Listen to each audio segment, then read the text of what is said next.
viongozi wetu mnaotutawala mmekuwa na watoto wenu. Hawa watoto wenu wanaleta taharuki sana kwenye jamii, hasa kwa ninyi viongozi wakubwa. Wamekuwa wakijirusha na hela nyingi kwenye mitandao, huku watu maskini wanaoishi kwa bodaboda wakiwa hawana hicho kitu. Hivyo kwa hilo jambo ni kuombe kiongozi ukajiangalie kwa kina, hasa watoto wenu mlionao. Viongozi wakubwa wote wamekuwa ni tatizo kubwa kwenye taifa letu hili, wakitumia rasilimali zetu. Tukiona mtu ameweka mamilioni ya pesa ametuma kwenye mitandao, hivyo niwaombe sana mkakae na watoto wenu ili kuona haki ya msingi inapatikana kwa sisi ambaye tunaganga kwa shilingi 20 kwa shilingi 10, maana taifa hili na sisi wote. Asanteni sana. Asante. Kwa kama serikali tutambue nafasi ya imani kwa watoto ili waweze kwenda vizuri, itakuwa ni rasilimali nzuri kwa taifa la Tanzania. Na kingine, kama watumishi wa umma, angalau hata kama mna mishahara mikubwa, mmepata mafanikio, mjaribu kuwa wastaarabu, kujua kwamba hawa watu tunaowaongoza wanaangalia, wanapiga hesabu. Tuna watoto wa chuo wamesoma, hana kazi ya kufanya, hapokee mshahara, lakini anapiga hesabu kwamba mkuu wa mkoa anapokea mshahara kiasi fulani, lakini tunaishi naye kwenye mazingira. Kuna vitu alivyowekeza. Hivi vitu alivyowekeza, je, ni haki? Ni vinalingana na mshahara naopata?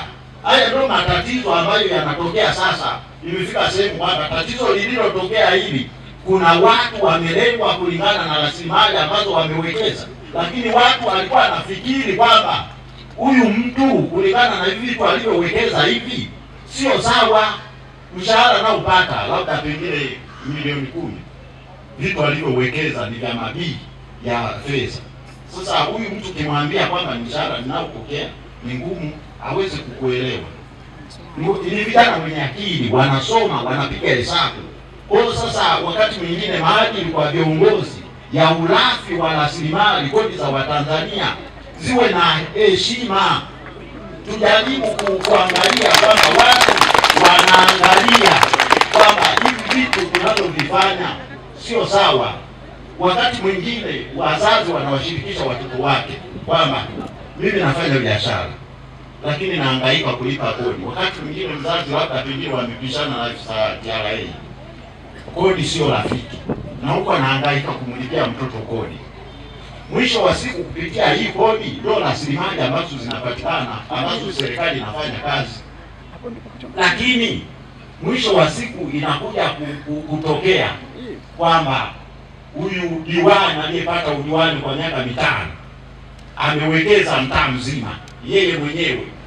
Sasa huyu kijana anajiuliza kweli kama huu ndio maana leo vijana wengi wana kalama mbalimbali, lakini wanakimbilia kwenye siasa kwa sababu ya mambo haya. Naye anataka maisha mazuri, lakini pamoja na kuwa hayafati haki, wanakimbilia huko. Lakini wakati mwingine wanapiga kiundani zaidi kwamba huyu amepata manufaa, lakini sio haki. Inapotokea chuki kama hii, ndio inafika sehemu sasa vijana wanaenda kwenye rasilimali za mtu binafsi, za umma.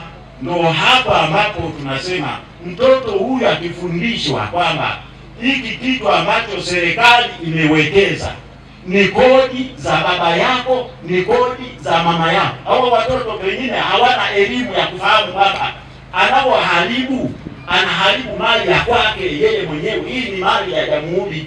Sasa tumejikita kutoa elimu ya Mungu ina upana sana. Sasa huyu mtoto akipata elimu ya Mungu na elimu dunia, anakuwa ni mtu mzuri sana ambaye anaweza akamtendea haki mtu. Asante. Amani tuna ya haki, lazima watu waione haki na tusione aibu kuihubiri haki. Mwalimu alisema ukweli una tabia moja, Mwalimu Nyerere. Ukweli una tabia moja. Ukiupuuza ukweli lazima ujilipize kisasi wenyewe. Simeelewa? Na ndio nayo wote mimi ningetamani kwa muumini wa ukweli, muumini wa haki. Kwa sababu ukweli na haki vinakuweka huru kwa nafsi yako.